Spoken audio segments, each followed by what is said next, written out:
this? It was my first day as the manager of the most important hotel in the country. The problem? I accidentally saw the Mafia boss completely exposed in the bathtub. Now I have a huge problem. I owe him a favor, and he won't collect it cheaply. Welcome to my library. I'm Lena, and our story is just beginning. Chapter 1. The Worst First Day. Say my name again. I should have noticed something was wrong when the master key turned too easily in the lock of room 1207, and I should have knocked before entering, should have paid attention to literally any detail indicating that room was occupied. But no, Ren Parker never does things the simple way, and my first day as a manager in training at the Sinclair Hotel had to be memorable, right? And it was, for absolutely the wrong reason. Oliver, the official manager, had given me a complete tour that morning where he emphasized 5 stars, exclusive clientele, absolute discretion, and the words still echoed in my head as I held my clipboard like it was a protective shield against every mistake I could make. I had dreamed of this moment for 4 years of college because hospitality was my passion, and one day I would have my own hotel. But first I needed to survive the first day without getting fired. The checklist was simple enough. VIP rooms, check amenities, make sure everything was perfect for the most important guests, and room 1207 was at the top of the list. Premium amenities, my paper said, which meant towels, bath products, minibar, simple, quick, impossible to mess up. I walked in humming softly, a song I'd heard on the radio that morning, and the room was stunning with its modern decor, shades of gray and gold, panoramic city view. I went straight to the bathroom with my mental checklist already running through white towels that were soft and perfectly folded, ridiculously expensive brand bath products, everything impeccable, and I just needed to confirm and move on to the next room. That's when I heard it, a low sound, water moving. My brain took 3 full seconds to process what that meant, and I turned my head slowly, very slowly, as if sudden movement could change reality. He was in the bathtub. Not just any bathtub, but the giant whirlpool tub, surrounded by Italian marble, filled with foam up to his neck. And not just any person, but a man who looked like he'd stepped out of some luxury magazine I could never afford, with dark hair slightly wet, chiseled jaw, eyes watching me with one eyebrow raised in pure amusement. He held a cigar in one hand and a glass of whiskey in the other, while classical music played softly somewhere, and the whole scene screamed wealth, power, and a confidence so absurd it bordered on obscene. And I had just invaded. Time froze, and my brain went into complete meltdown, as every cell in my body screamed contradictory commands. Run, apologize, die of embarrassment right there. He looked at me like he was watching a particularly interesting show with no trace of surprise, no trace of anger, just that raised eyebrow and a smile starting to form at the corner of his mouth. Room service has improved considerably, he said in a voice that was deep and drawling, loaded with irony. He had an accent I couldn't identify, something rich, educated, dangerous in a way I couldn't explain. That's when I screamed.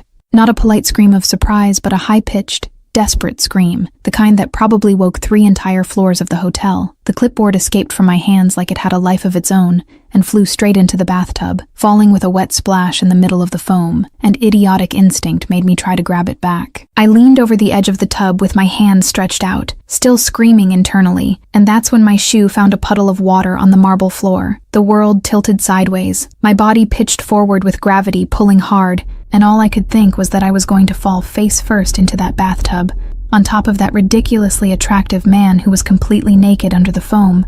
This would be recorded as the worst death by humiliation in modern hospitality history.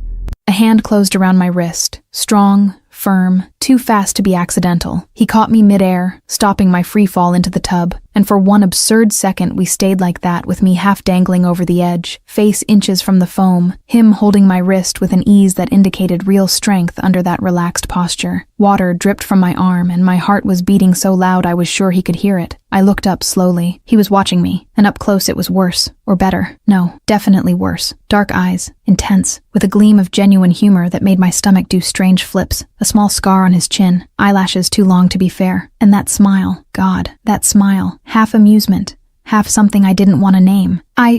Sorry, I managed to squeak with my voice 3 octaves higher than normal. Wrong door, wrong room. I didn't see anything. Clearly saw something, he replied, still holding me, voice dripping with irony. Did you like it? My face exploded in flames, and I could feel the heat rising from my neck to my hairline. I pulled back hard, and he released me immediately, the gesture controlled, and I stumbled over my own feet, almost falling again, but managed to balance myself by pure miracle. My clipboard floated pathetically in the foam, and he looked down, then at me, eyebrow raised again. "Want it back?" he asked, indicating the clipboard with his head, "or I can keep it as a souvenir of the day."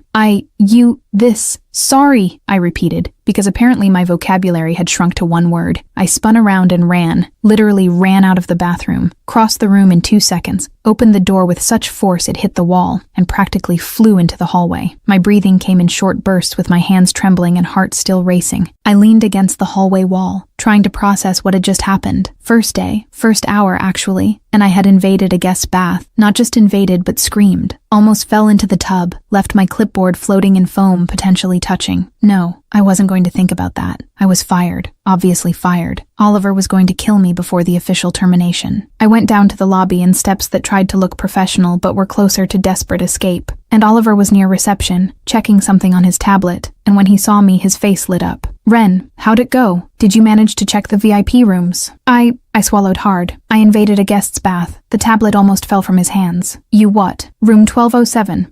The key worked and I walked in, and he was in the bathtub, and..." My voice got higher with each word. "I didn't know anyone was there." Oliver went pale, like ghostly white. Which room did you say? 1207? He closed his eyes, and for a long moment he said nothing. When he opened them again, there was something in his eyes that looked like genuine terror. "You need to apologize personally now. I already tried," screaming and running away, but "Ren," he put his hands on my shoulders, looking at me with deadly seriousness. "This guest is important, very important, and you can't leave it like this." My stomach sank. How important? The kind that can shut this hotel down with one phone call. Important. Great. Wonderful. I hadn't just invaded any guest's bath, but I had invaded the bath of someone powerful, and of course I had. 15 minutes later, he appeared in the lobby. I saw him before he saw me, and it was impossible not to see. He wore a dark luxury suit, with his hair perfectly styled now, still slightly damp. He walked like he owned the place with confidence in every step, and people automatically moved aside, making way without even realizing it. And then his eyes met mine. That smile appeared again. Slow, dangerous, amused. I forced myself to walk toward him with each step, a battle against the instinct to run in the opposite direction, and I mentally rehearsed my formal apology. Professional, sincere, completely mortifying. "Sir," I began with my voice miraculously steady, "I would like to formally apologize for the incident in room 1207 because it was completely inappropriate and..." "Invasion of privacy," he interrupted with a voice soft but cutting. "Almost drowned me with the clipboard. Stole my peace and quiet bath view." I bit my lip. "Yes, all of that. Genuine apology. Won't happen again." He tilted his head, studying me with those dark eyes. "But..." Dramatic pause. "Your red face makes up for it, so you're forgiven." I blinked. "Thank you. But..." he continued, taking a step closer. Too close. I could feel his warmth, the smell of something expensive and masculine. "You owe me a favor, and one day I'll collect." My heart accelerated for completely different reasons now. What kind of favor? That smile grew. "I'll decide when the time comes, and you may go. Manager in training." He walked away before I could respond, crossing the lobby with that irritating confidence. I stood there processing everything. I'd been forgiven. I wasn't going to be fired, but now I owed a favor to a dangerous and ridiculously attractive man whose name I didn't even know. My first day was going exactly as I'd imagined. Completely disastrous and somehow exciting. Chapter 2. The Wrong Impression. Reset. Let's do this.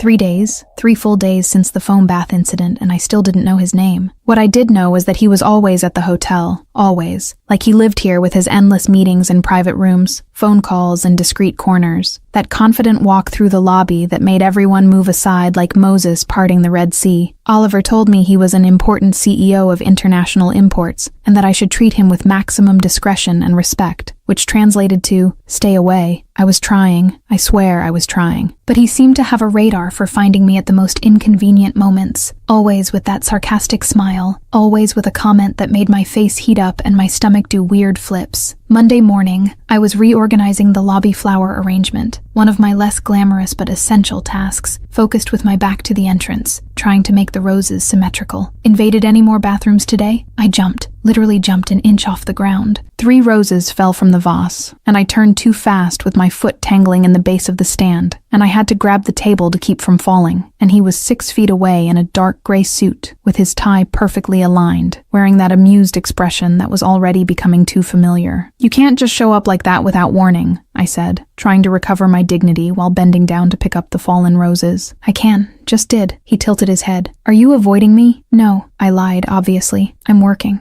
He didn't seem to believe it one bit. "You still have my pen because it fell in the tub, remember?" My face heated. "Clipboard." It was a clipboard. Technically, it had a pen attached to it. He took a step closer. "I want it back. It's swimming in foam in the hotel's sewer system." He laughed, low and genuine, a sound that made something strange happen in my chest. "So, you owe me another one. Add it to the favor tab." I finished arranging the roses with more force than necessary. "Oh, I'm keeping a very detailed list." He was already walking away with that confident stride as always. "Good morning, Ren." He knew my name, of course he did. Name tag, obviously. But the way he said it, drawling and smooth, made my name sound completely different. Tuesday afternoon, I was dealing with a particularly difficult guest. A woman about 60 years old with expensive jewelry and the attitude of someone who'd never heard the word no in her life. "This is unacceptable," she was practically yelling at reception. "I booked a suite with a park view. This one has a view of the building next door." I took a deep breath with my professional smile firmly in place. "Mrs. Whitmore, I understand your frustration, but unfortunately there was a problem with the reservation system." "I don't care about systems. I want my suite." Mia from reception shot me a look of moral support, and I kept trying, calm and professional, even though I wanted to stick my head in a bucket of ice. "I can offer you an upgrade to a superior suite at no additional cost with a premium view." "You think you can buy me off with an upgrade?" From the corner of my eye, I saw him leaning against a lobby column, watching the whole scene with his arms crossed and an expression impossible to read. Great, an audience for my professional humiliation. It took 15 minutes, but I finally managed to calm Mrs. Whitmore down with an upgrade, complimentary welcome basket from management, and a reservation at the most exclusive restaurant in the city, and she left satisfied, finally. I allowed myself a second of exhaustion with my shoulders dropping. Impressive. I turned and he was beside me now. And when had he gotten close, because this man moved like a cat? "Part of the job," I murmured, still processing the last 15 minutes. "She was horrible, and you were patient." He studied me with those dark eyes. "Most would have lost their temper. I work in hospitality, so losing my temper isn't an option."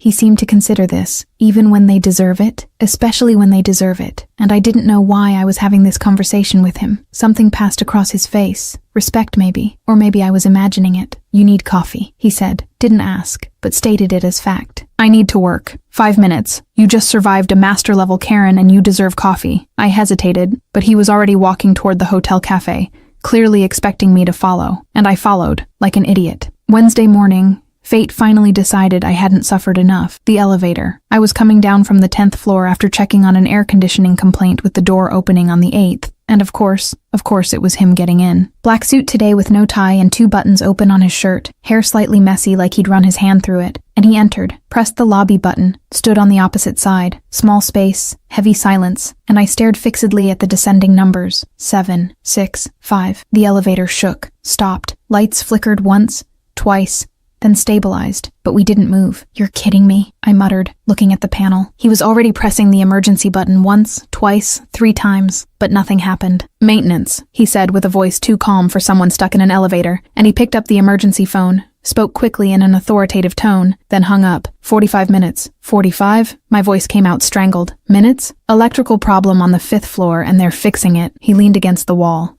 completely relaxed. Could be worse. How exactly could it be worse? You could be alone. That smile appeared. Or with Mrs. Whitmore. Despite everything, I laughed. A somewhat hysterical sound, but I laughed. I leaned against the opposite wall with maximum distance possible in 2 square meters, and he watched me with that intensity that made my skin tingle. "So," he said, after a silence that was too long, "besides invading bathrooms, what do you do?" "Manage hotels, or I will manage eventually." And why was I answering? "It's my dream. Ambitious." He tilted his head. "I like that. And you? What do you do?" I was trying to be polite, make conversation, like normal people stuck in elevators. I import things. Oliver mentioned that, but what kind of things? He smiled, slow and dangerous, things people want but shouldn't have. That should scare me, probably should, but it only made my curiosity grow. That's deliberately vague. It is. He didn't deny it. Are you always like this? Like what? Mysterious?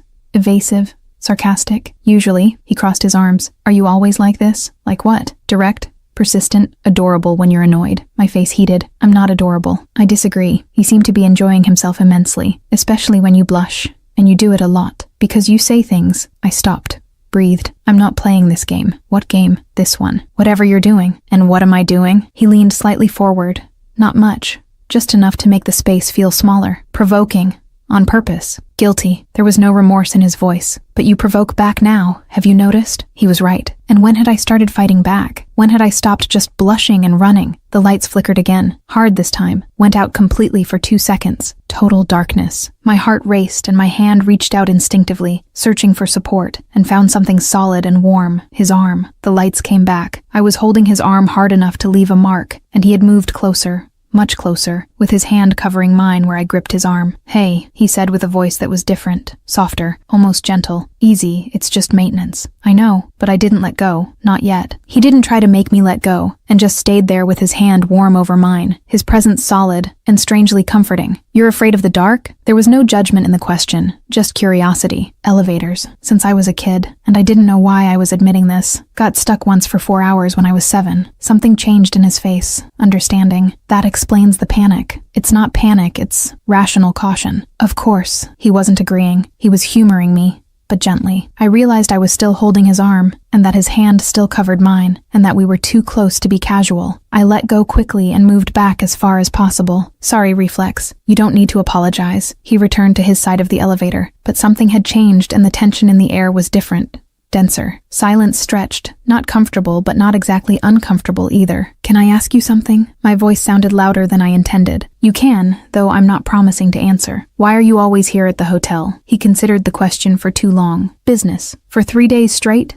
Every day? I'm meticulous, and I like to supervise personally. Supervise what? It's just a hotel. And even as I spoke, I knew there was something wrong with that logic. That smile returned.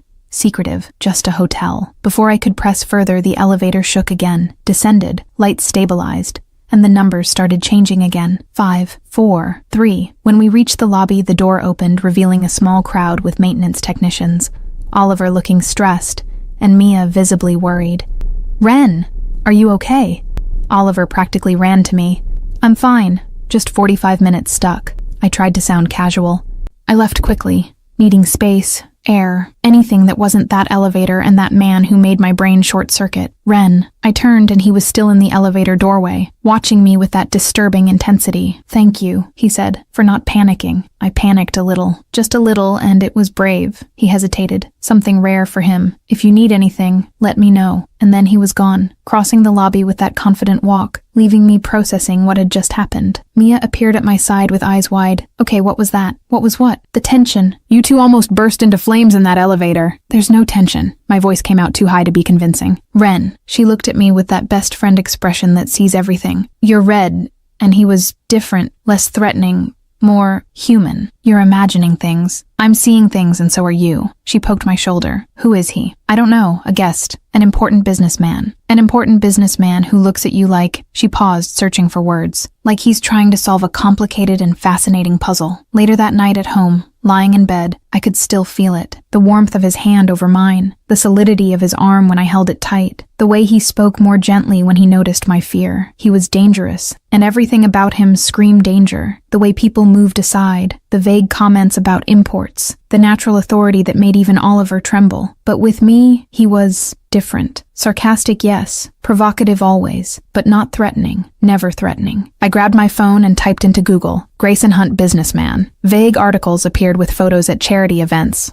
Always with different women who were always beautiful, and rumors about international connections and questionable business. Nothing concrete. A A lot of speculation. I closed my phone. I should stay away because every survival instinct screamed to keep my distance. But a small, stubborn, insistent part of me wanted to understand. Who was he really? Why did he provoke me so much? Why did that moment in the elevator feel so significant? And why, for the first time in years, was I thinking about someone besides my work and my dreams? This was dangerous. And he was dangerous. But maybe, just maybe, I was willing to take the risk. Chapter 3. The Favor. Just trust me tonight. Friday mid-afternoon, I was in my tiny office reviewing occupancy reports when he appeared. Without knocking, just opened the door and walked in like he owned the place. I looked up, with my heart already accelerating for reasons I refused to analyze, and he was wearing a navy blue suit today with no jacket and sleeves rolled up to his elbows, revealing forearms that had no right to be so. No, focus, Ren. Can I help you? I tried to sound professional and failed miserably. You can? He closed the door behind him. Remember the favor? My stomach sank. You're collecting now? I'm collecting now. He leaned against my desk, too close to be casual. I need a date for a charity event tomorrow night. I blinked. What? Event. Charity. Pretty dress. Smile. Pretend you tolerate me. He spoke like he was dictating a shopping list. Why me? Because you owe me a favor.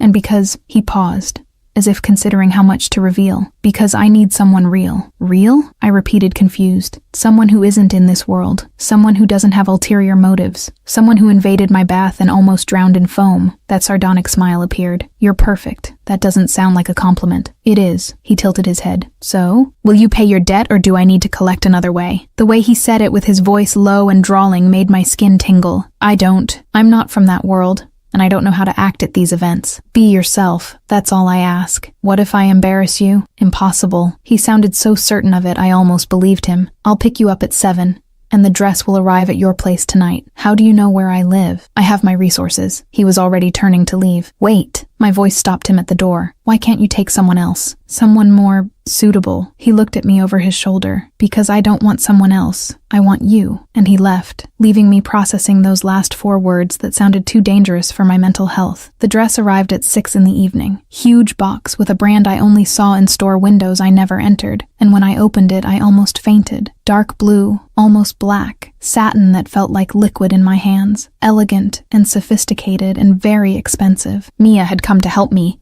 and was now screaming in my ear. This is haute couture. Ren, who is this man? A guest. I held the dress like it might break. A very insistent guest. Who sends designer dresses to hotel employees? She looked at me with total disbelief. Are you crazy? Or am I crazy? Probably both. I looked at the dress again because it was beautiful, perfect, and terrifying. Mia practically pushed me into the bathroom. Put it on now. I'll do your hair and makeup and you're going to kill it. An hour and a half later, I didn't recognize myself in the mirror. The dress fit perfectly, like it had been made for me. And how had he gotten my exact size? Mia had put my hair up in an elegant bun with loose strands framing my face. And the makeup was soft, but sophisticated. You look beautiful, Mia said with eyes shining. Like, seriously beautiful, and he's going to die. That's not the objective. It should be. She smiled mischievously. Revenge for the bath scare. At 7 on the dot, the doorbell rang. I took 3 deep breaths before opening the door. He was in a tuxedo, full tuxedo with a bow tie perfectly aligned and his hair slicked back. And those dark eyes assessed me from top to bottom in a second that seemed to last an eternity. And then he stopped. Really stopped. With his expression changing to something I'd never seen on his face. He cleared his throat. You look good without a clipboard. You look good without foam, I replied, because apparently my brain had turned off the filter. He laughed. Genuine. That sound that made my stomach flip.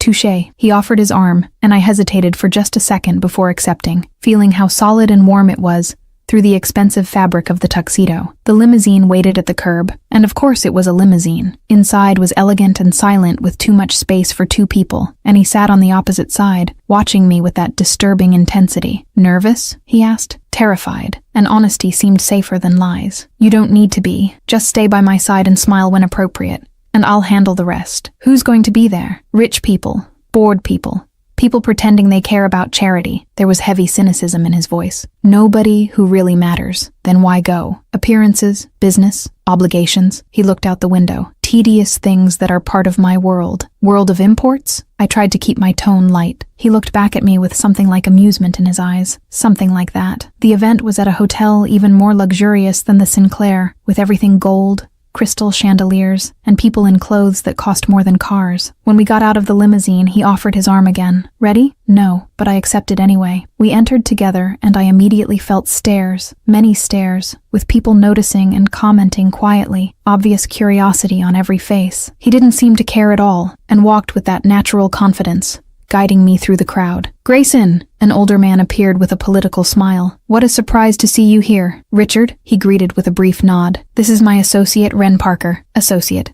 Deliberately vague. Smart. Pleasure, I managed to say with a polite smile. It was 15 minutes of introductions with businessmen, investors, and people whose names I recognized from magazines, all curious about who I was, and he always answered the same thing, associate. And I realized he was protecting me, not putting me in any specific box, leaving room for interpretation. You're good at this, I murmured when we finally had a moment alone. At what? Navigating. This world. Looking completely at ease. Practice. He grabbed 2 champagne flutes from a passing tray and offered me one. You're doing well too. I'm faking very well. Everyone is. He took a sip. The difference is you're genuine when you smile. I didn't know what to say to that. The night continued with more superficial conversations and more introductions, but then I noticed men looking at me, not disrespectfully, just looking, noticing, and I noticed something else, his hand on my waist. It had appeared without me realizing, possessive and firm, not squeezing, just present, a warning. Why did you do that? I whispered when a particularly insistent group finally moved away. Do what? He knew exactly what. The hand on my waist. That idiot was looking too much. Brutal honesty with no remorse. And that bothers you? Yes. Simple and direct. My heart accelerated. Why? He looked at me. Really looked. Because you're here with me. Before I could process that, they announced the opening waltz. Do you dance? He asked. Not very well. Perfect. Neither do I. An obvious lie. He guided me to the dance floor with his hand on my waist, and the other holding my hand, and we started moving, and I discovered he was an exceptional liar. He danced perfectly, led with ease, guided me through the steps like we'd done this 1,000 times. You lied, I accused quietly. About not knowing how to dance. That smile appeared. Hidden talent, like invading bathrooms, and fighting back was becoming reflex. He laughed,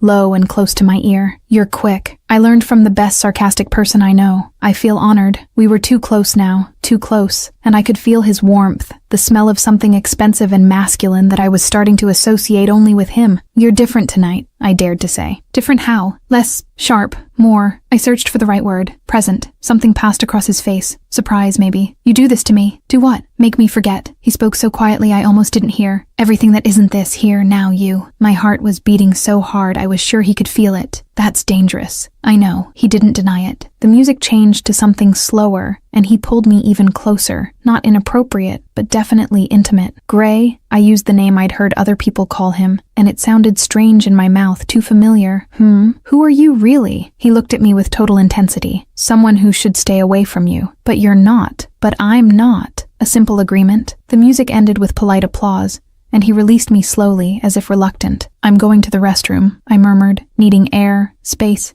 anything. He nodded. I'll wait. The women's restroom was too luxurious for its own purposes, with marble, gilded mirrors, and fresh flowers. I was composing myself when 2 women entered, elegant with expensive jewelry, talking loudly. Did you see? Grayson Hunt brought a date. I froze in the stall. Impossible. He never brings anyone and always comes alone. Well, I saw it with my own eyes. A pretty brunette, but who is she? No idea, but whoever she is, be careful. Why? Because Hunt is, rich and powerful, but there are rumors. What kind of rumors? The kind where it's better not to ask too much. Dark business, dangerous connections. A pause then, but you have to admit he's gorgeous and terrifying. The best combination. Laughter. Then they left. I stayed there processing. Rumors, dark business, dangerous connections. Everything confirming what I already kind of knew. But then why? When I came out and saw him waiting, leaning against a column with that bored air until he saw me and his face changed, why was my first thought not fear but something completely different? Ready to go? He asked. Ready. In the limousine back there was a different silence, heavy and full of unspoken things. Thank you, he said suddenly. For tonight. You're welcome. Did I pay my debt? Not even close. That smile appeared, but it was a good start. When he dropped me off at home, he got out to open my door. An old-fashioned gesture. A gentleman. I stood there in my expensive dress after this strange night with total confusion. Gray. He stopped and looked at me. Who are you really? I asked again. Someone trying to figure out the same thing. A cryptic answer. Honest in a crooked way. He waited until I went inside, and the limousine only left when my door closed. Inside, Mia was waiting for me with eyes wide. So? No? So, I threw myself on the couch with my brain still processing. I think I'm in trouble. What kind of trouble? The kind where you start to care about someone you should probably avoid. The kind where danger seems less important than the way he looks at you. The worst kind, I answered. And for the first time, I wasn't sure if I was ready for what came next. Chapter 4. Coffee and Complications.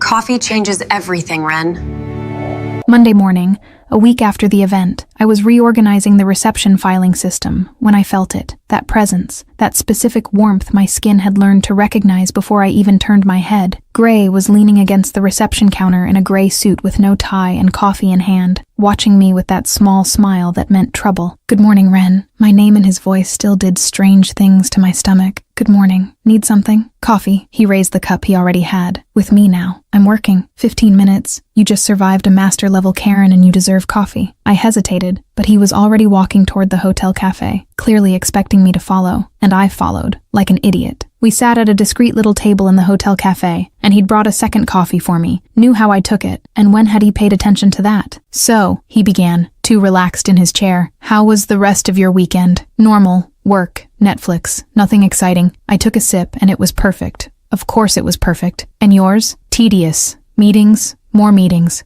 He paused. "Nothing compared to Saturday." My face heated. "It was interesting." "Interesting?" He tilted his head with obvious amusement. "That's your official assessment? Polite? Elegant? Stressful?" I counted on my fingers. "Definitely outside my comfort zone." "Didn't seem like it. You were perfect." "I was faking very well. Or maybe you belong in that world more than you think." He watched me with that intensity. "People liked you. People were polite to me. It's different." "I disagree. I saw how they reacted and you're authentic," which is rare in that environment. I didn't know what to do with his compliments because they always seemed too sincere, too heavy. "Why are you being nice?" The question came out before I could filter it. He smiled. Slow. "I'm always nice." "You're sarcastic, provocative, mysterious?" I counted on my fingers. "Nice is new. Maybe you bring that out in me. Or maybe you're planning something. Always so suspicious." But he was smiling. This became routine where every morning he appeared with coffee, 15 minutes, and conversations that started superficial and gradually grew deeper.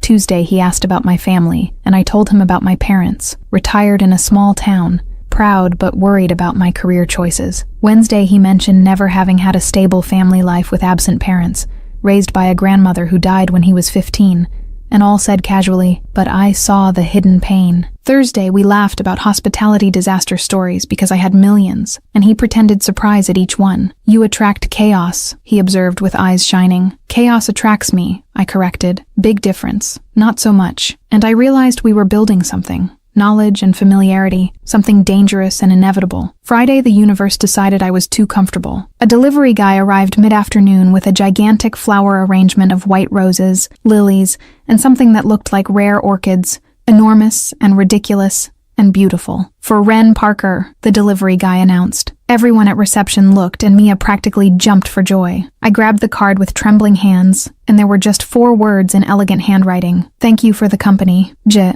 My face was on fire, and I could feel everyone staring, speculating. "Who's G?" Mia whispered too loudly. "Nobody." "A guest thanking me for a favor." I tried to sound casual. I picked up the vase and it was heavy, very heavy, and I started walking toward my office. And of course, because the universe hated me, my heel found an irregularity in the carpet. I tripped. The vase flew, literally flew through the air, flowers scattered in slow motion, water everywhere, and me falling to my knees, trying to catch something, anything. And then I heard it, that laugh, deep, genuine, completely amused. I looked up and Gray was a few feet away, clearly coming from the elevator, watching the total disaster that was me surrounded by wet flowers and zero dignity. He approached, still laughing, and started gathering flowers. "Graceful," he commented, picking up 3 roses. "Shut up." But I was smiling because it was impossible not to smile. He handed me the roses and our fingers touched, longer than necessary. "Did you like the flowers?" An innocent question with a not at all innocent look. "They were beautiful before I murdered them. They're still beautiful." He looked around at the water, the scattered petals, and me sitting on the floor. Chaotic, but beautiful. "Are you talking about the flowers or me?" That smile grew. Both. Mia and 2 security guards came to help clean up,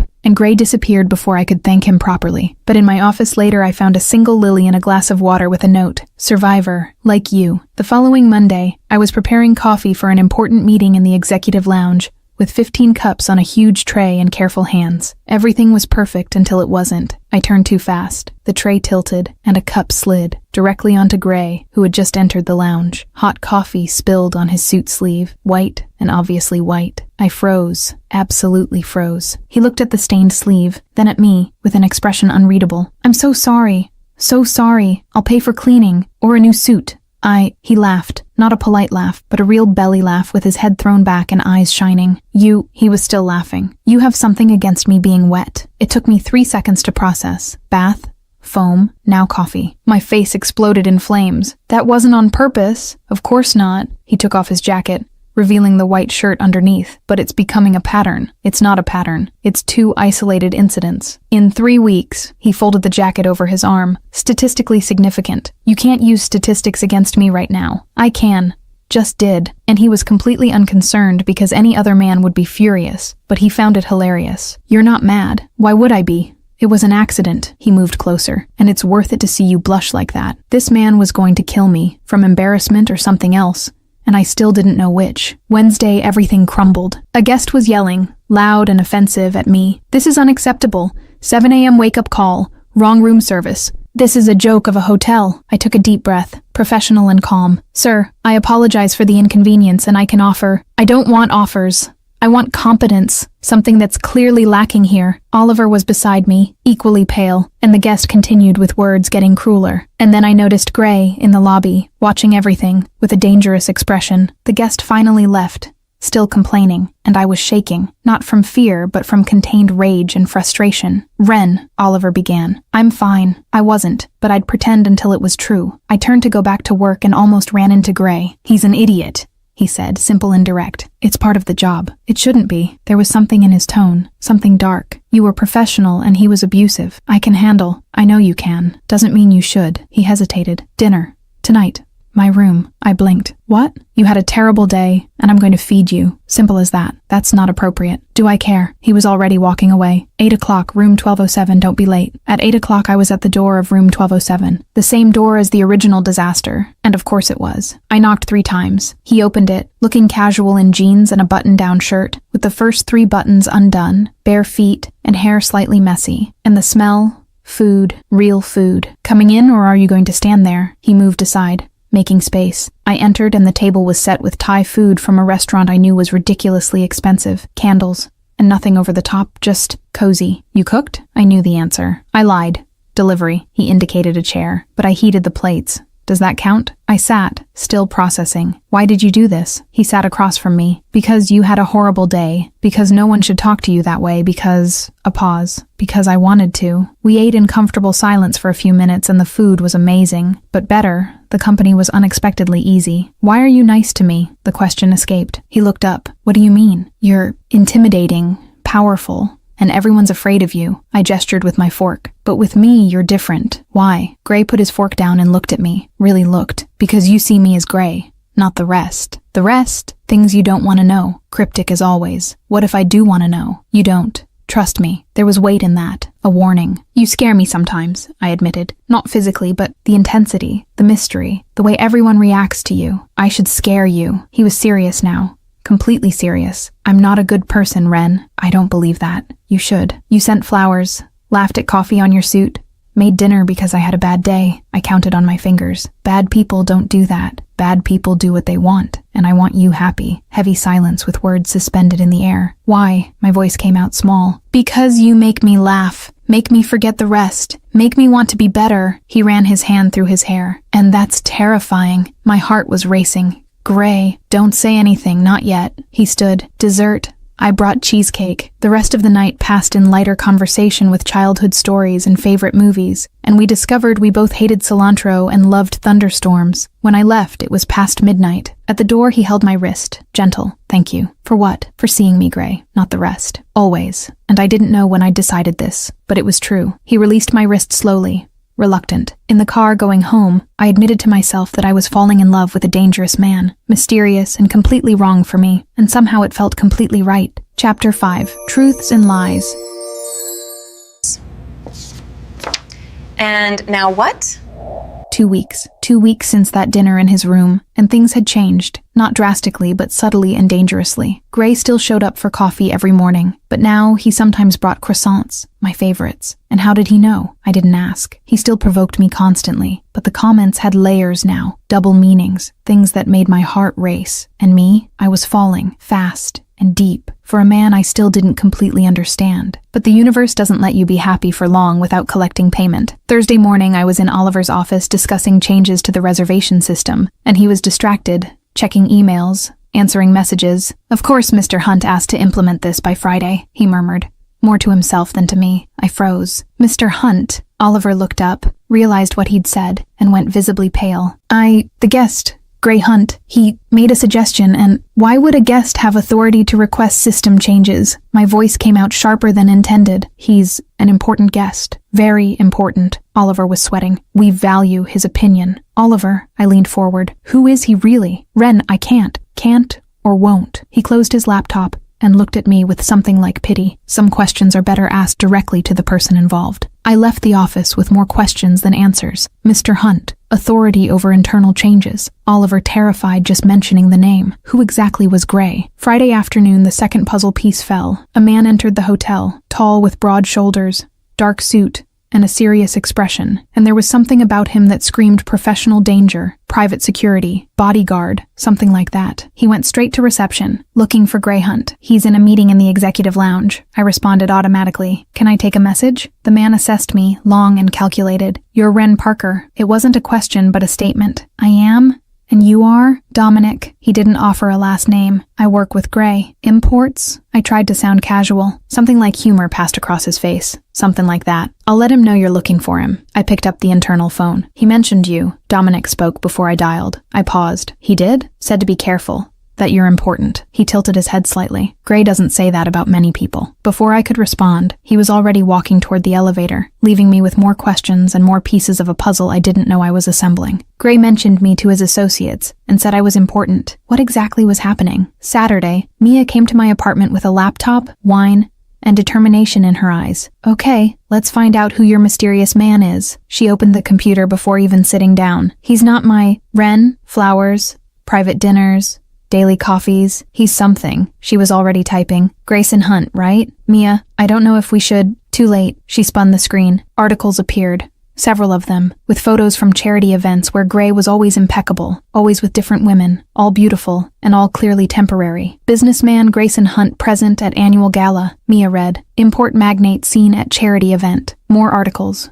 More photos, but nothing concrete, and everything was vague. International imports, diverse business, private investor, and then a different article appeared, a tabloid with speculation. Grayson Hunt, questionable connections, Mia read with her voice lowering. Rumors of involvement with criminal organizations never confirmed. Authorities deny active investigation. My stomach sank. Ren, Mia looked at me. Did you know about this? I suspected a little, not quite like this. I didn't finish the sentence. Is he dangerous? Not to me. I was certain of that. Absolute. Never to me. How do you know? I just know, and I did, deep down where instinct lives, because Gray could be dangerous, but not to me. Never to me. Mia closed the laptop slowly. What are you going to do? Ask. He deserves a chance to explain. What if the explanation is bad? Then I'll deal with it. I tried to sound more confident than I felt. Monday. I found Gray at the cafe at the usual time with coffee already waiting, but something was different because he looked tense and alert. I sat and took a deep breath. Gray, I need to ask you something. He leaned back with a careful expression. Ask. Who are you really? Silence. Long and heavy. Why are you asking? He didn't deny or deflect. Just asked back. Because Oliver acts like you own the hotel. Because a man named Dominic said you mentioned me. Because I searched and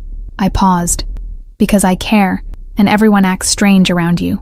Gray looked at his coffee cup, then at me, with a decision happening behind those dark eyes. I do business. His voice was low and controlled. Some within the law, some outside it. My heart raced. Outside how? Ren? Mafia? The word came out before I could reconsider.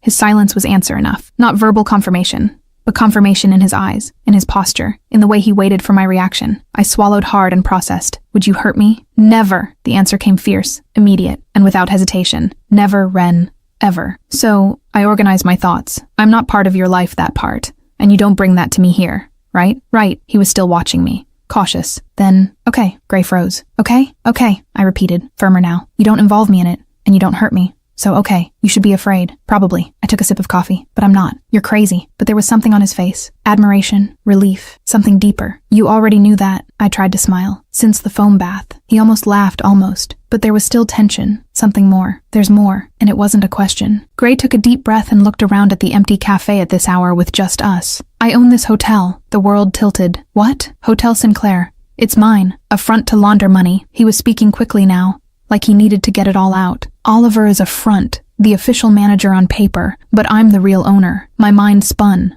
Processing. I work for you. Technically, yes. Since the beginning. Since day one. My voice was strange and distant. When I walked into the room, when you forgave me, yes, he leaned forward. But it doesn't change. It changes everything. I stood fast, needing air and space. It changes everything, Gray. Why? He stood too. Why does it change? Because now I don't know. My voice was too loud. I don't know if you want me or if I'm convenient. An available employee. Something to pass the time. Pain crossed his face, real and deep. You think I don't know what to think. I ran my hands through my hair. You're my boss technically. You're a criminal confirmed. You have secrets, many of them, and you're the only real thing in my life. He said it low and intense. The only thing that matters. How can I believe that? My voice broke. How can I know what's real and what's a game? Power? You controlling one more thing in your life? Because I never lied about my feelings. There was desperation in his voice now, real and raw. About everything else, yes. But about you? About us? Never. I can't. Tears were threatening. I can't process this right now. I took a step back, then another.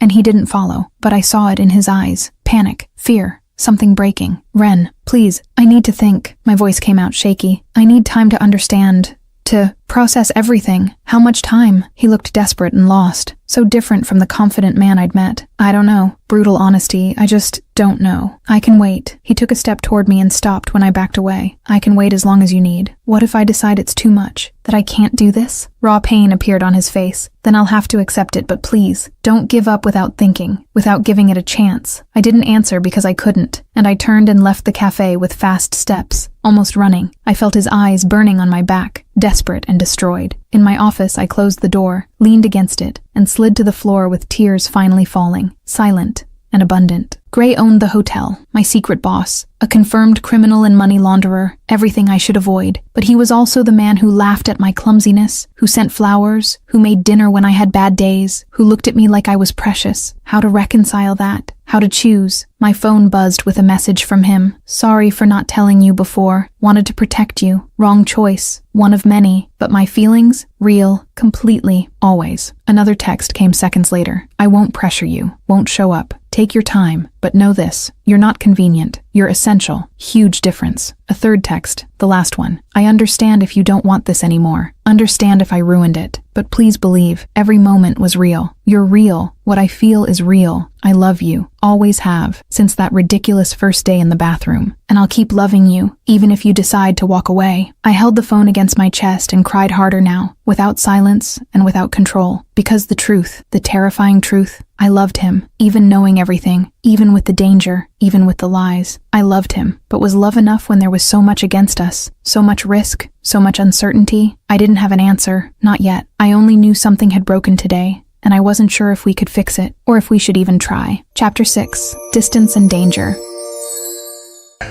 You're safe.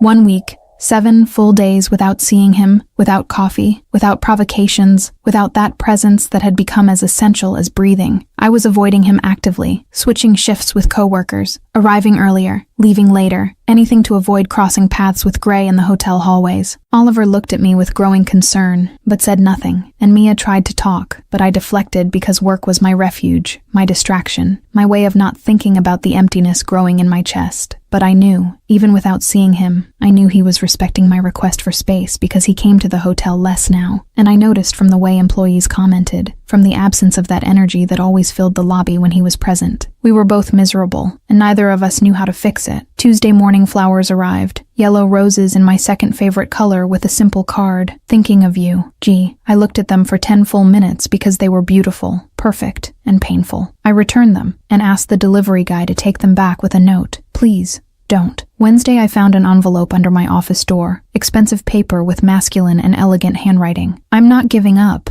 but I'll respect your space. Just know, I miss you. Every day, every hour. Gray. I stored it at the bottom of the drawer and didn't respond. Thursday, another note came. Shorter this time. Still here. Waiting. Always. Good Friday, the last one. I love you. That doesn't change. Regardless of your decision. Gray, I cried. Reading that one. Alone in the office. Silently. In his apartment, I didn't know, but Gray was destroyed. Dominic had come for a meeting and found the boss sprawled on the couch with whiskey in hand, staring at nothing. Boss, Dominic said with a careful tone, you're worse than a teenager. Shut up. There was no energy for real anger. She still hasn't responded. No. Gray took a long drink. And she won't. I ruined everything. You told the truth and you were honest. Too late. Should have told her before. He ran his hand through his hair in a gesture Dominic recognized. Stress, frustration, desperation. What are you going to do? Wait. Gray looked out the window at the city view, a view that meant nothing anymore without her. It's all I can do. Wait and pray. She gives me another chance. What if she doesn't? Silence. Long and heavy. Then I'll have to live with it. His voice was broken. And it'll destroy me, but I'll live. Dominic had never seen the boss like this. Vulnerable and lost and completely human. She'll come back, Dominic said with more hope than certainty. She loves you. I saw it in her eyes. Love isn't always enough. Gray finished the whiskey. Especially when you're me. What neither of us knew was that danger was closer than we imagined. Victor Kane had done his research as Gray's longtime rival, always looking for weakness, always waiting for the perfect opportunity to strike, and now he'd found it. Hunt has a weakness, Victor told his men with a predatory smile. A girl. An employee at his hotel. You sure, boss? One of the thugs asked. Absolutely. He's different and distracted. And the girl? She doesn't know how to protect herself. Victor banged on the table. We grab her. We have Hunt. Simple as that. Friday night I'd stayed late finishing reports, wanting to avoid going home, to the silence, to the thoughts about Gray that consumed me. It was almost 10 when I finally left, and the parking lot was empty with just a few cars and dim lighting. I should have noticed, and should have paid attention. I was halfway to my car when I heard it. Engine. Tires. Too fast. A black van appeared out of nowhere with the side door already open and 2 men jumping out. My brain took half a second to process. Danger. Real and immediate. I ran. Didn't think, just ran, but they were faster, and a hand closed around my arm, pulling hard. No! I screamed. Loud and desperate. Help! I fought and kicked and hit one of them in the knee, and he cursed. And another tried to hold me, so I bit his hand hard with the taste of blood in my mouth. Stupid! He shoved me, and I fell with my knees scraping on asphalt and sharp pain shooting through me. They were surrounding me, 2 big men with me on the ground and alone. They were going to get me, going to take me, and then get away from her. A new voice, authoritative, with multiple voices joining in. 3 men appeared from where I didn't know, and it didn't matter. Dark suits with precise movements and professional training. Gray's security, it had to be. Everything happened fast, too fast, with a fight that was brief and brutal, and the men from the van fled and got in the vehicle with tires screeching and disappeared. I was shaking. Still on the ground, unable to move. One of the security guards approached gently. Ms. Parker, are you hurt? I don't know. My voice came out strange and distant. We'll take you to a safe place, and Mr. Hunt is on his way. Gray, of course, because he'd been protecting me even with the distance, even when I pushed him away. They helped me up, and guided me to a black car that was luxurious with soft leather seats, and I was still shaking because I couldn't stop. 5 minutes. It only took 5 minutes until another car arrived and braked hard with the door opening before it even stopped completely. Gray. He got out running, literally running, with his hair messy and no jacket, and his shirt with wrong buttons like he'd dressed in a hurry. He reached the car window where I was with wild eyes that were desperate and searching for injuries. Are you okay? Are you okay? And it was the first time hearing real panic in his voice with no sarcasm, no control, just fear. I couldn't. The words didn't make sense because nothing made sense. He opened the door and pulled me out and into his arms, tight, so tight I could barely breathe. And I broke down completely, cried against his chest, loud and without control, with my body shaking violently. Shh. His hand was on my head, stroking and comforting. I've got you. No one hurts you. Never again, I promise. They were going to take me. But they didn't. You're safe with me. Always safe with me. I don't know how long we stayed like that with me crying, and him holding me, and the world reduced to this embrace, this safety. Finally, he loosened the embrace, just a little, enough to look at me with his hands framing my face and his thumbs wiping tears. I'm taking you to my place, and you're staying with me tonight. Don't argue. And it wasn't a request, but a statement. I had no energy to argue, and didn't want to because I just wanted to feel safe, and strangely, uniquely, in his arms, was exactly where I felt that way. His apartment was surprising because I expected obvious luxury and ostentation, but it was different. A stunning penthouse with an incredible city view, yes, but the decor was minimalist, modern, and warm, in an unexpected way. Shades of gray and dark blue with wood and books on shelves, and few photos but meaningful ones, including one of an older woman who was probably his grandmother. He guided me to the couch that was giant and soft and covered me with a blanket that appeared from somewhere. Tea. He disappeared into the kitchen and came back minutes later with a steaming cup. Chamomile. It'll help. I drank with my hands still shaking, and he sat beside me, close but not touching, respecting space even now. Gray. My voice came out hoarse. What was that? He took a deep breath. Victor Kane, a rival who wants my territory and my hotel. A pause. And he found out about you. My stomach sank. This is because of you? Yes. No beating around the bush, just brutal honesty. He wants to use you against me. Why do I matter to you? I needed to hear it, even though I already knew, and I needed the words. Gray slid off the couch to his knees in front of me with his eyes on mine, and total intensity. Because I love you. The world stopped completely. I've never said that to anyone. His voice was trembling now. Never felt this, but you. He took my hands gently. You turned my life upside down.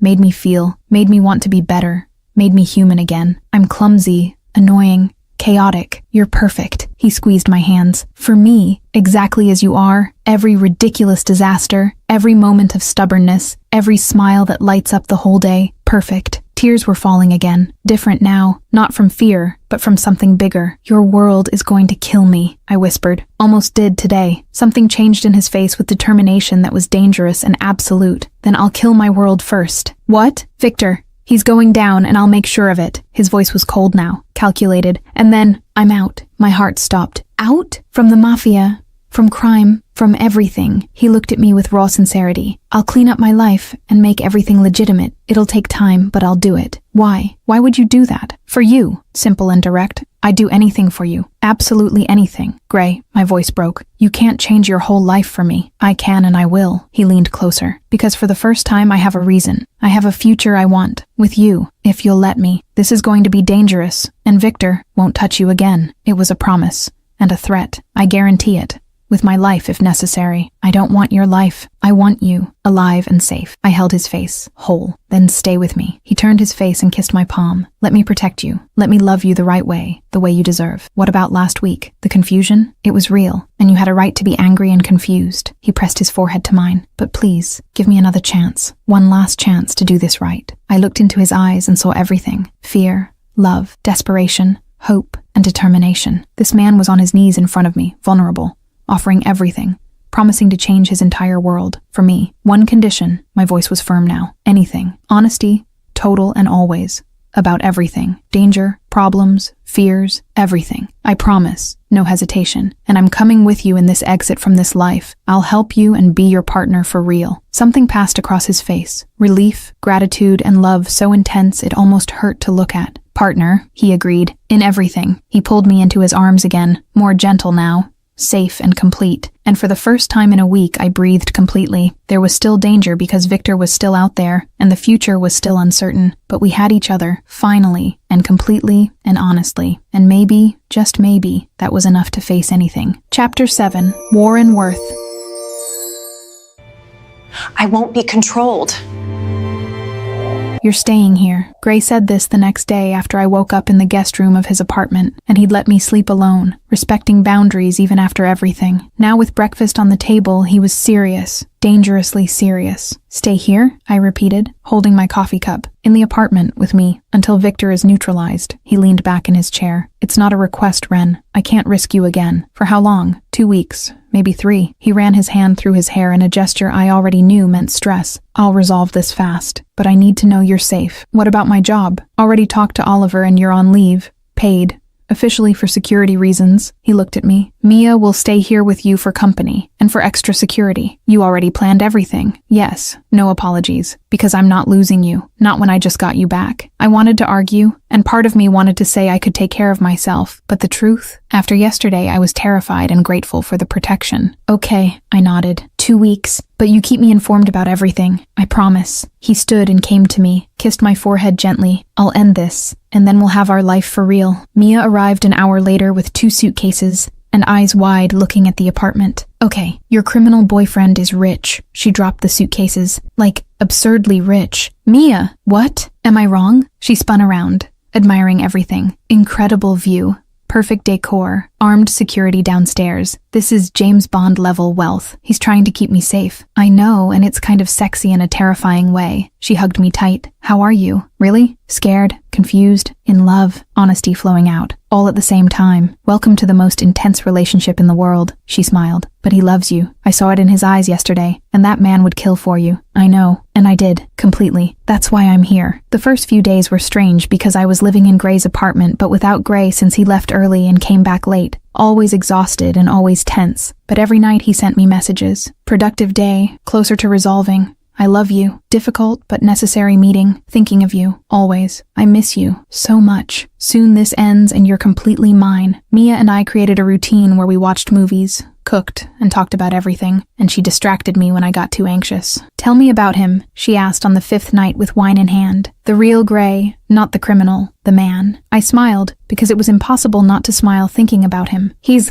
complex, always sarcastic, but kind in unexpected ways. I played with my glass. He laughs at my clumsiness, makes me feel special without trying, and looks at me like I'm the most important thing in the world. You are to him. Mia tilted her head. I saw how he was yesterday, desperate and destroyed at the idea of something happening to you. He promised to get out from the Mafia and from everything. My voice was low. For me. Wow, Mia whistled softly. That's big. I know. And it's terrifying because what if he regrets it? What if it's impossible to get out? Then you figure it out together. She took my hand. But he's trying for you. And that counts. A lot. 8th day, Gray arrived late, later than usual, and I heard the door open with tired footsteps. Mia had gone to sleep and I was awake, reading on the couch and waiting. He appeared in the living room and stopped when he saw me with surprise and relief. Thought you'd be sleeping, he said, with a voice hoarse from exhaustion. Couldn't, I stood. How'd it go? Progress, good progress. He took off his jacket and loosened his tie. A few more days, maybe a week. I noticed then the bruise on his face, small but visible near his left eye. You're hurt. My voice came out worried. It's nothing. He touched the bruise absently. Difficult meeting. I approached and reached for his face gently, and he closed his eyes at my touch. You need to rest. I need you. He opened his eyes with total intensity. Just you. He pulled me into an embrace that was tight with his face buried in my hair, breathing deeply like my scent was oxygen. Almost done, he murmured against my hair. Almost. And then you come back to me, to our life. I never left. I whispered back. I'm here. Always here. We stayed like that for I don't know how long with him needing comfort, and me offering it. Simple and perfect and complete. 12th day. The message I was waiting for arrived. It's done. Victor neutralized. Territory secure. You're safe. Coming home. To you. Gee. My heart raced with my hands trembling holding the phone. Mia!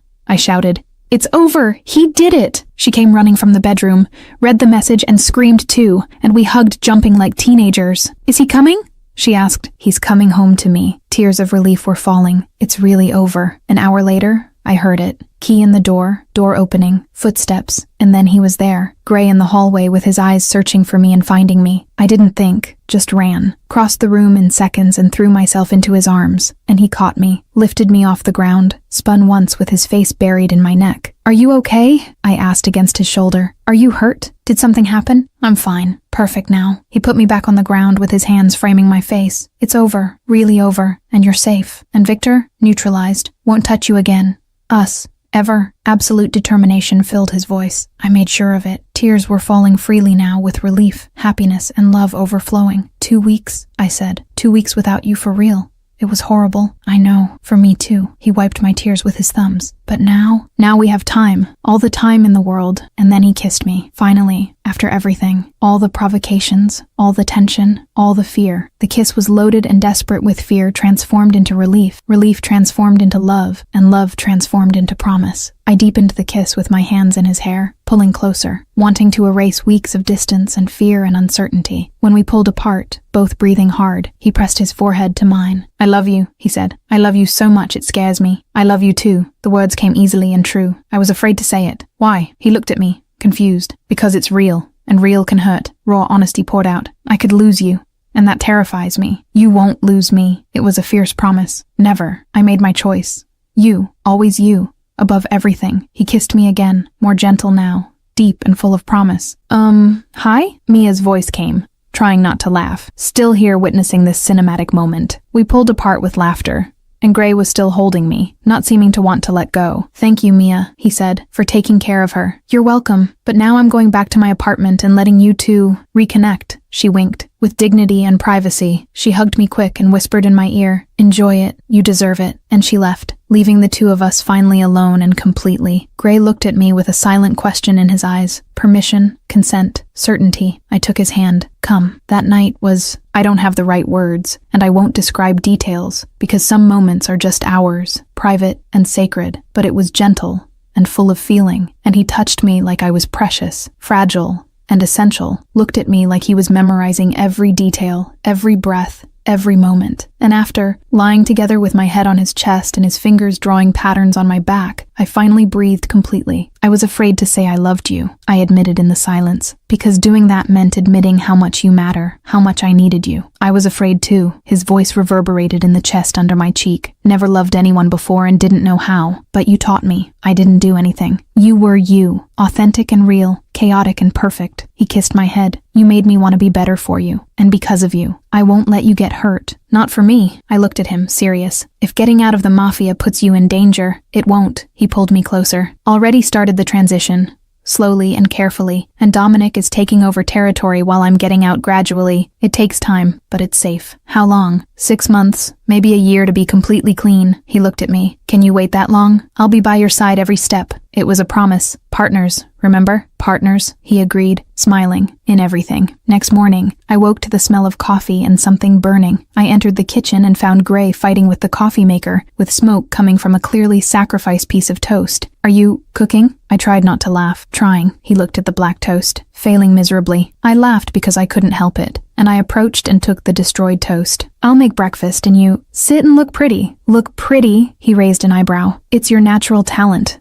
Don't fight it. I winked. He pulled me by the waist fast and kissed me, tasty and distracted. Sarcasm in the morning, my favorite kind. We made breakfast together with me actually cooking, and him purposely getting in the way just to hear me complain. And there was laughter, lightness, and a normalcy we'd never had before. I want to show you something, he said after coffee was finished. Come. He took me to his office that was elegant and masculine with a huge desk covered in papers. He grabbed a folder and handed it to me. What's this? I opened it to find legal documents, many of them. Complex. Hotel Sinclair? He watched my reaction. I'm transferring ownership, cleaning everything, making it legal, completely legal. I looked at the papers, then at him. Why? Because I want to give it to you. The world stopped. What? The hotel? Your dream? I want it to be yours for real, not as possession, but as a gift. He moved closer. You said you wanted to manage your own hotel someday. Well, this is your day. Gray, I can't. You can, and it'll take months to completely clean it. But when it's ready, it's yours. He took my hands. Legitimate, legal, your dream realized. Tears were falling again because it seemed like all I did lately was cry, but these were happy, completely happy. Why would you do this? Because I love you, because I believe in you, because you deserve everything you ever wanted, simple and sincere, and because I want to build a future with you, a clean future, honest and real. I threw myself into his arms, crying and laughing both at the same time. I love you so much. Too much. Never too much. He held me tight, always just right. We stayed there embraced, planning the future together, finally together for real. There was still work because Gray needed to complete the transition, and I needed to learn to actually manage a hotel legally and appropriately. But we had time and love and determination, and for the first time since I walked into that fateful bathroom, everything felt right. Still chaotic and definitely complicated, but ours, completely ours, and it was exactly perfect that way. Chapter 8, Building Together. We need you to take the case. It's critical. Can you do it? 3 months later, I woke to the smell of burnt coffee, again. I opened my eyes slowly to soft light coming through the bedroom curtains. Our bed, our apartment, our life. It still seemed surreal sometimes. I stretched and walked to the kitchen where Gray was there, fighting with the coffee maker like it had personally offended him, with messy hair, shirtless, and pajama pants hanging on his hips. 3 months living together, and I still lost my breath at the sight. You're massacring the coffee again, I observed, leaning against the doorframe. He turned and that slow smile appeared. Good morning to you too. Seriously, Gray, how does someone so smart not know how to make coffee? I have other talents. He abandoned the coffee maker and approached, pulled me by the waist. Want me to demonstrate? It's 7 in the morning. And? He kissed my neck. then my shoulder. I'm not seeing the problem. I laughed and pushed him gently. Coffee first, demonstrations later. Promise? He bit my shoulder lightly. Promise? I escaped from his arms and went to the coffee maker. Now go and let me save our breakfast. He sat on the counter watching me work, because he always did this. Looked at me doing mundane things like they were fascinating. Stop looking at me like that, I murmured, measuring the coffee grounds. Like what? Like I'm doing something extraordinary. It's just coffee. You're doing it. So it's extraordinary. A simple answer and sincere. My heart squeezed the good way, the way that happened 50 times a day now. You're ridiculous. You're ridiculous. He stole a piece of fruit I was cutting. Big difference. Coffee ready. We sat together in a routine that had become sacred. 30 minutes every morning with just us. Planning the day and talking about nothing and everything. Meeting with lawyers today, Gray said. Drinking coffee and making a face because my coffee was too strong for him, but he drank it anyway. More hotel paperwork. How much longer?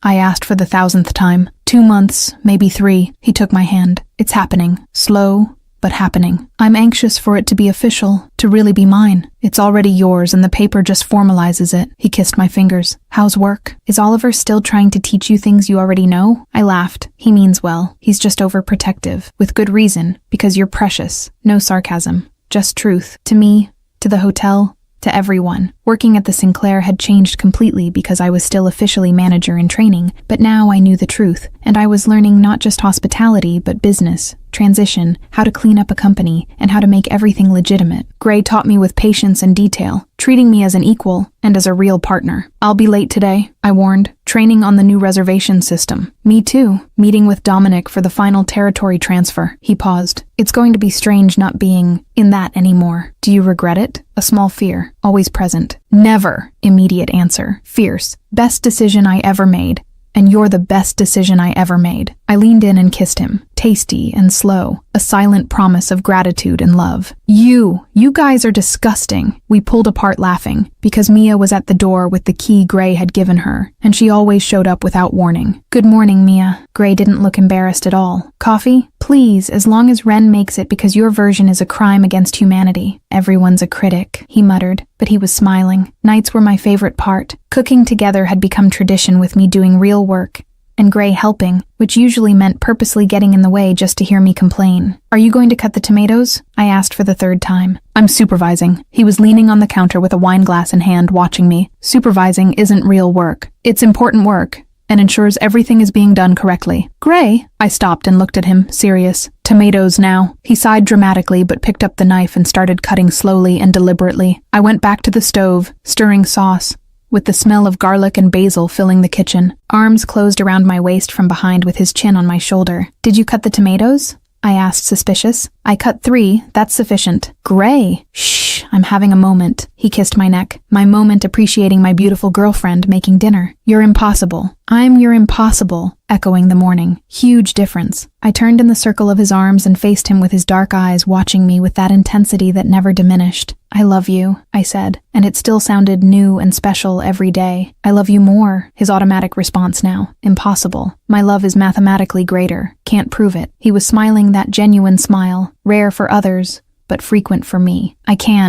I have charts. Show me later. He kissed me gently. Now finish dinner before it burns. We ate on the balcony with the city view and lights starting to turn on, and we had easy conversation about the day, plans, and the future. Dominic asked about you, Gray mentioned casually. Asked what? If you're happy, and if I'm treating you well? He took a sip of wine. Threatened to break me if you're not? I laughed. Dominic is sweet. Dominic is my right hand, and he's going soft. But he was smiling. But yes, he likes you.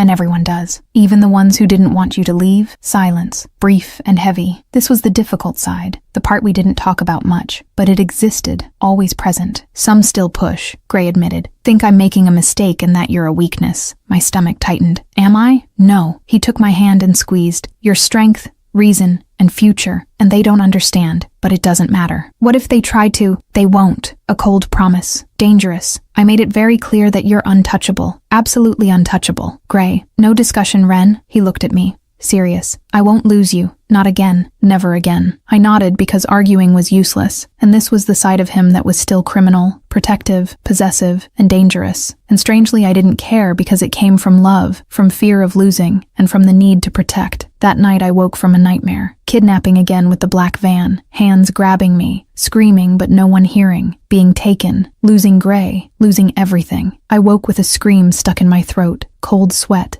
and heart racing. Hey, I'm here, Gray's voice, immediate and awake. Arms pulled me against his solid chest, with his hand stroking my hair and lips kissing my forehead. Nightmare again? He asked gently. Sorry, I woke you. I don't care. Never care. He held me tighter. Same thing? Van? Them trying to take you? Yes. My voice was small and embarrassed. Look at me. A gentle command. I looked, and his dark eyes were serious and intense. You're safe. With me. Always with me. Each word was deliberate. No one will take you. No one will hurt you. I guarantee it. With my life if necessary. I don't want your life. I want you. Alive and here. I'm here, and always will be. He lay back down and pulled me with him, my body over his, with his heart beating strong and steady under my ear. Sleep. I'm holding you, and nothing will get you while I'm here. And I slept because I believed him completely. Work at the hotel was surreal. Oliver had stopped treating me like a beginner, and now I was a colleague, an equal, and he taught me complex things, business, finance, and real management. You have natural talent, he said one day, reviewing my occupancy report. Gray chose well. Chose? I raised an eyebrow. To manage when the transfer is finalized. Oliver looked at me. You know you're going to be the official manager, right? Not a front like me, but real. I wasn't sure. Well, you should be, because he's cleaning everything and making it legal for you. Oliver smiled. Rare for him. That's a lot of love, Ren. A lot. I know, and I did. Felt it every day. A month after that conversation, Gray came home different. Strange energy, with contained excitement, and a secret in his eyes. What happened? I asked immediately. Can't hide anything from you. He took off his jacket and loosened his tie. No, so stop trying. What happened? He pulled me to the couch. Serious now. Transfer was approved and final documents were signed today. My heart stopped. What? Hotel Sinclair. He held my hands. It's clean, completely legal, and it's officially yours in 2 weeks. Instant tears came because I couldn't control them. Mine? Yours, legal property, official manager, your dream. He wiped my tears. Realized. Gray, my voice was broken. I have no words. You don't need words. He pulled me onto his lap and held me. Your face is words enough. I cried from happiness, pure and complete, because this was a dream I'd had since college, realized by this impossible man who had turned my life upside down. How do I thank you for this? I asked against his neck. By being happy, realizing your dream, and building a future. He kissed my head. With me, always with me, always. A promise, a vow, an absolute truth. 2 weeks later, there was a small ceremony at the hotel with lawyers, Oliver, Mia, Dominic, and some key employees. Papers were signed, and ownership was officially transferred. Hotel Sinclair was mine, legally and completely mine. Gray watched me from across the room with pride on his face, love, and satisfaction at seeing a dream realized. Later, when everyone had gone, we were alone in the lobby. My hotel, my dream. How do you feel? He asked, hugging me from behind. Like I'm dreaming and afraid to wake up. It's not a dream, it's real. You're real, and we're real. He turned me around and framed my face. And I'm so proud of you. You made this happen. I facilitated, but you made it happen with your talent, your passion, and your dedication. He kissed my forehead. You deserve this. All of this. I looked around at the hotel I'd entered nervously 3 months ago, where I'd invaded a bathroom, met this impossible man, and fallen headfirst into this chaotic love story. And now it was mine. Completely mine. Thank you, I whispered, for everything. For believing, for changing, for loving me. Thank you. He pressed his forehead to mine. For making me want to be better. For giving me a future. For loving me when I didn't deserve it. You always deserved it. No, but I'll spend the rest of my life trying to deserve you. We kissed there in the empty lobby of my hotel. Our beginning. Our story. There were still challenges because Gray still had connections to cut. And I had a hotel to actually manage. And a life to build together. But we had a foundation with love, trust, and real partnership. And with that, we could face anything, together. Chapter 9, Proposals and Promises. I am not changing my mind on this.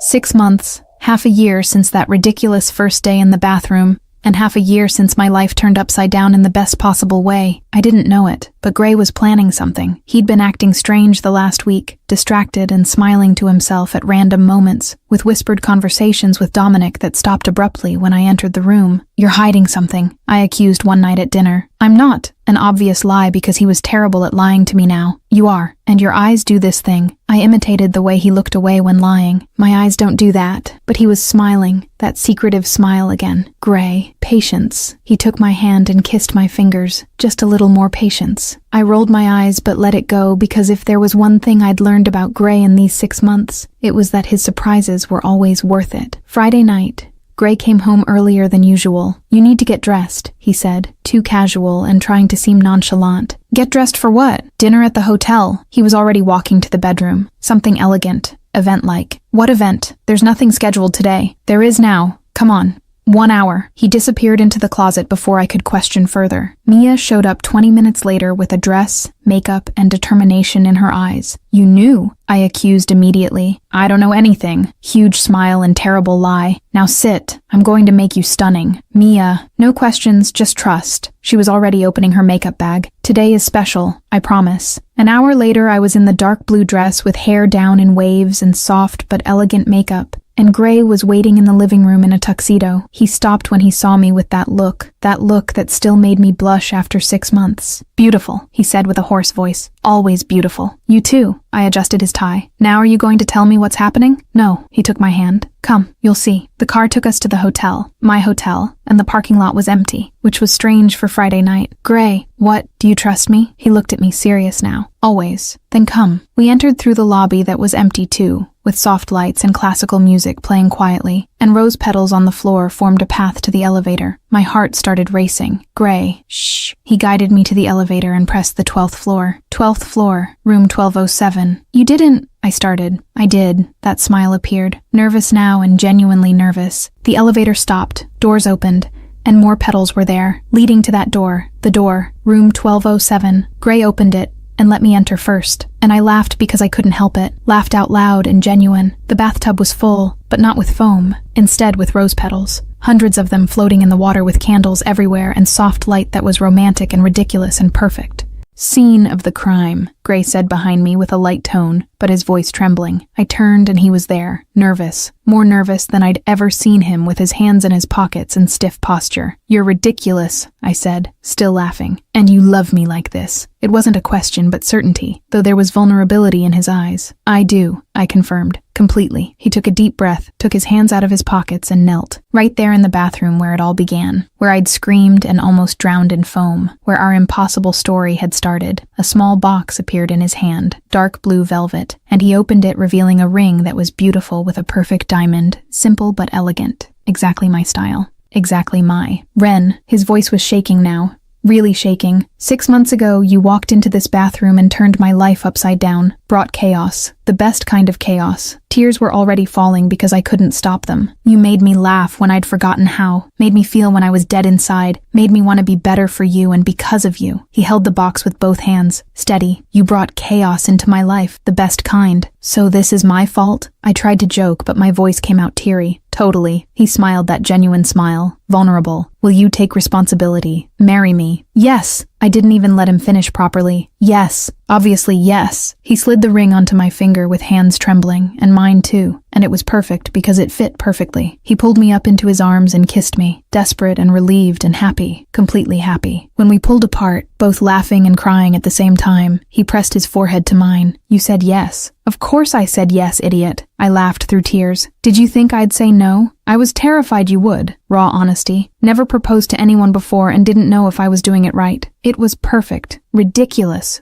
But perfect. I looked at the ring shining in the soft light. Like you. Ridiculous? He feigned offense. And perfect. I kissed him again. My perfect ridiculous. We left the room hand in hand and went down to the lobby. And there they were. Mia, Dominic, Oliver, champagne, and simple but beautiful decoration. Surprise! Mia shouted, then saw the ring. She said yes! She ran to me and hugged me so hard we almost fell. From the bathtub to the altar, she was crying and laughing. You're going to marry the foam bath man. My face exploded in flames. Don't say it like that. But it's true. She spun me around. Best love story of all time. Gray was laughing, loud and genuine, with Dominic beside him, and a small smile on his normally serious face. Boss, Dominic said while Mia and I were still screaming.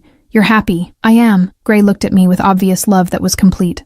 I'm very happy. Never thought I'd see this. Dominic extended his hand and Gray shook it. You going soft, smiling. Truly happy. Me neither. But Gray didn't finish, because he didn't need to. She's special, Dominic completed. She is. Simple agreement and absolute truth. Oliver appeared with champagne, and we toasted with laughter and stories. And Mia told anyone who'd listen about the ridiculous bathroom meeting. I'm never going to live this down, I muttered to Gray with my face still hot. You shouldn't, he pulled me against his chest. It's our story, perfect and chaotic, like us. The following days were a whirlwind of planning and decisions, but surprisingly easy, because we discovered we agreed on everything important. I want something small, I said, flipping through wedding magazines Mia had brought. Me too, Gray closed the magazine. I don't need hundreds of people, just the ones who matter. I looked at him, surprised. You agree? I thought you'd want something big to show power or something. No, he took my hand. This is ours, and I don't need to prove anything to anyone. I just want you, me, and people we love. Simple. At the hotel? I suggested. Garden? Perfect, he smiled. Where it all started, where everything matters. We planned together with a small list. Mia as obvious maid of honor, and Dominic as reluctant but honored best man. Me? Dominic had asked when Gray asked. You sure? Absolutely. You're the brother I chose, and of course I want you there. Dominic had been speechless, which was rare, then nodded. Would be an honor. Oliver was helping with hotel logistics, catering, decoration, and music. It'll be beautiful, he assured. Your wedding, your hotel, your beginning. 3 weeks of planning that was simple, elegant, and perfect. The night before the wedding, Gray and I were dining alone, and tradition said not to see each other, but we ignored it. Nervous? I asked. Terrified. Honesty. What if you wake up tomorrow and realize you're making a mistake? I won't. I held his face. You're the best decision I ever made, along with invading that bathroom. He laughed. Second best decision. First was giving me a chance after. True. I kissed him, tasty and slow. But tomorrow, you're officially mine. I'm already yours, and the paper just confirms it. And you're officially mine too. Always was. He pulled me onto his lap. Since that ridiculous first day, always yours. We stayed like that. Embraced. Planning tomorrow and an entire lifetime together. Finally, officially, and eternally together. And I couldn't wait. Chapter 10. Happily chaotic after the day dawned perfect. I'm ready. Blue sky with bright sun but not too hot, and a gentle breeze that made the trees in Hotel Sinclair's garden sway softly, like the universe knew that today was the day. I woke in the hotel's guest room because of a silly tradition that Gray had insisted on. We don't see each other until you walk to me, he'd said. I want that moment of seeing you and knowing it's real. Mia had been by my side since 6 in the morning with hair, makeup, dress, and an organized frenzy of preparation. Stop touching your hair, she slapped my hand for the 5th time. It's perfect. It's too done up and doesn't look like me. It looks like you in the best version. She turned me to the mirror. Look. I looked and didn't recognize myself for a second. The dress was simple, A-line with delicate lace and not much sparkle. Elegant but not over the top. Exactly what I wanted. And my hair was down in natural waves with soft makeup. Me, but more. It's perfect, Mia said, with eyes already shining. Gray is going to die. Don't let him die because I need him alive for the vows. She laughed, cried a little, and hugged me. I'm so happy for you. So happy you found him, even if it was in the most ridiculous way possible. The best way, I corrected. Perfect for us. In the garden, Gray was dying of nerves. Dominic was beside him, watching the boss fall apart.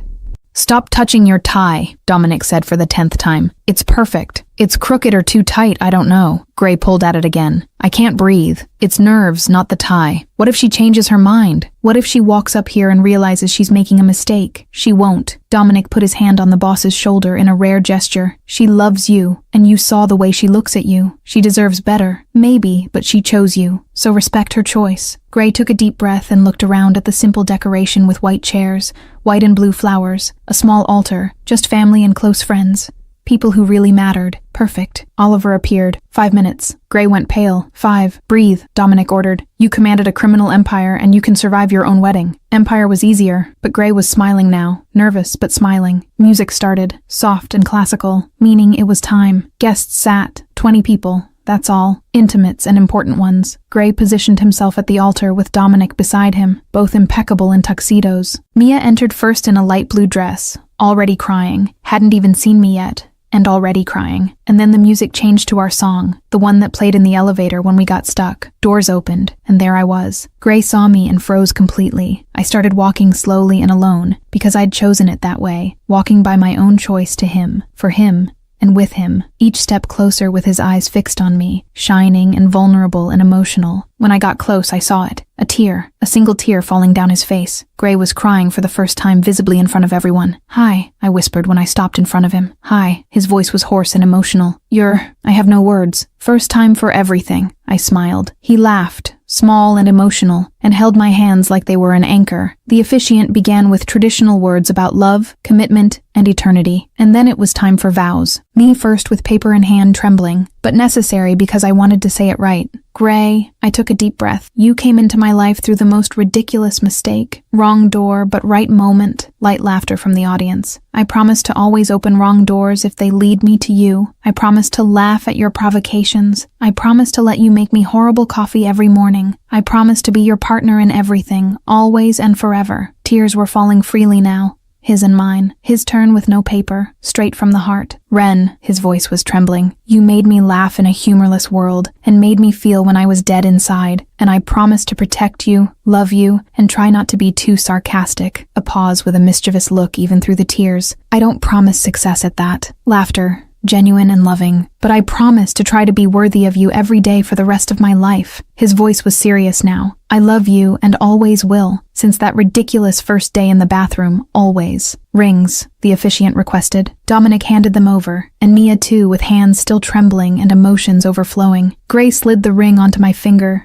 slow and deliberate, like he was saving the moment. I did the same with his ring, a symbol, a promise, eternity. "By the powers vested in me," the officiant smiled, "I now pronounce you husband and wife, and you may kiss the bride." Gray didn't wait for a second invitation, and pulled me in, kissed me deep and complete with promise in every touch. Applause and shouts, and Mia sobbing loudly. But everything was distant with the world reduced to this kiss, this moment, this man who was now my husband. When we pulled apart, he pressed his forehead to mine. "My wife, my husband," testing the words, and they were perfect. Sounds good, sounds perfect. The reception was small and intimate with dinner in the hotel's main hall. Simple but elegant decoration, soft music, conversation, laughter, and love. First dance was interesting. Gray guided me across the floor like he'd done at the event months ago, but this time was different because there was no tension and no doubts, just certainty, happiness, and completeness.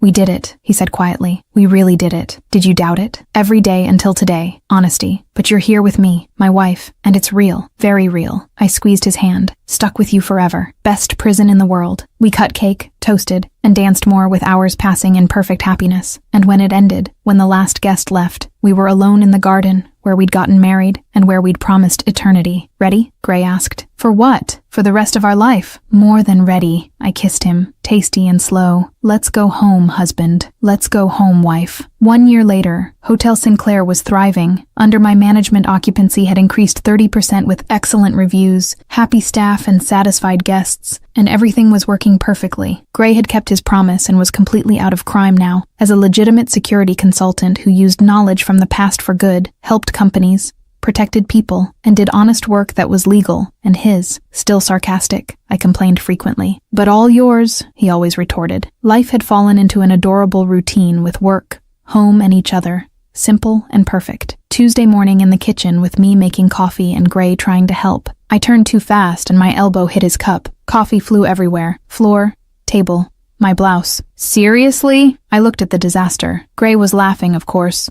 Always laughing. "Natural talent," he commented, grabbing a towel. "Shut up." But I was smiling and kissed him quick. "I love you, reformed jerk." "I love you too, little disaster." He cleaned coffee from my blouse gently. "My favorite little disaster. Only little disaster. And the only one that matters." Today was an anniversary. Not of the wedding, but of the meeting. That first day with the bathroom and foam, and the beginning of everything. A silly tradition had started where every year we returned to room 1207 for a bubble bath, remembering and celebrating. "Ready?" Gray asked that evening with a briefcase in hand. "For our ridiculous annual date?" "Always." Room 1207 was prepared with the bathtub full, foam to the top, candles, champagne, and everything perfect. We entered laughing with memories that were absurd and perfect. "Remember when you invaded my bath?" Gray asked, already in the tub with me beside him. How could I forget? Worst day of my life. Pretending. Liar. Okay. Best day. Happy, very. He pulled me closer with water and foam everywhere. Best mistake you ever made. Second best. First was giving you a second chance. Touché. We stayed there in the ridiculous bathtub with our even more ridiculous tradition, but it was ours. Completely ours. Later that night back at the apartment, I was nervous with my heart racing, and a secret I'd kept for 3 days. Gray. I sat beside him on the couch. I need to tell you something. He got serious immediately. What? Something wrong? No, nothing wrong. I took a deep breath. Remember I said I wasn't feeling well? Yes, you said it was the flu. It wasn't the flu. I took his hand and placed it on my belly. Still flat, but not for much longer. It's a baby. Silence. Total and absolute. Gray froze with his hand on my belly and eyes wide, processing. His voice disappeared and he tried again. A baby, I confirmed. Smiling now. Our baby. We're going to have, he was still processing, a baby. In 7 months, more or less. Tears were starting, happy ones. We're going to be parents. And then he moved fast and pulled me into a hug so tight I could barely breathe with his face buried in my neck and body shaking. Crying. Gray was crying again, the second time I'd seen it. Wedding. And now, we're having a baby, he repeated. Amazed. A baby. Yes, I laughed through my own tears. A clumsy or sarcastic baby. He pulled back and looked at me, laughing and crying. Probably both, poor thing. Or poor little girl. Boy or girl, doesn't matter. He put his hands on my face. Our child. Ours. Ours, I agreed. Scared? Terrified. Honesty. And happier than I've ever been in my life. We kissed, celebrating the future, family, and love growing literally. Epilogue. 3 years later. Daddy, look! Gray was on the living room floor with his expensive suit forgotten and tie pulled, completely dominated by a small tornado of dark curls and big eyes. Lily, our daughter, 2.5 years old and an exact replica of me, with personality. Well, Gray contributed quite a bit too. I'm looking, little one. Gray held the block she'd stacked. Very tall. Taller. She grabbed another block and stacked it. The tower wobbled and fell with blocks flying. Oops! Oops is right, Gray laughed, helping gather blocks. Just like Mommy. On the other side of the room, finishing hotel emails. I rolled my eyes. I heard that. You were supposed to. He looked at me with that smile that still melted me. Lily has Mommy's disaster gene, and Daddy's sarcasm. Poor thing. Poor thing nothing. She's going to rule the world. Gray lifted Lily, and spun her with her giggling. My princess of chaos. I watched with my heart squeezing the good way, because this man, a reformed criminal who was intimidating and powerful, was completely melted by a 2-year-old girl. Who would have thought? I commented. The jerk became a doting dad. Shut up. But he was smiling. Huge and genuine. Never. Lily ran to me. Mommy.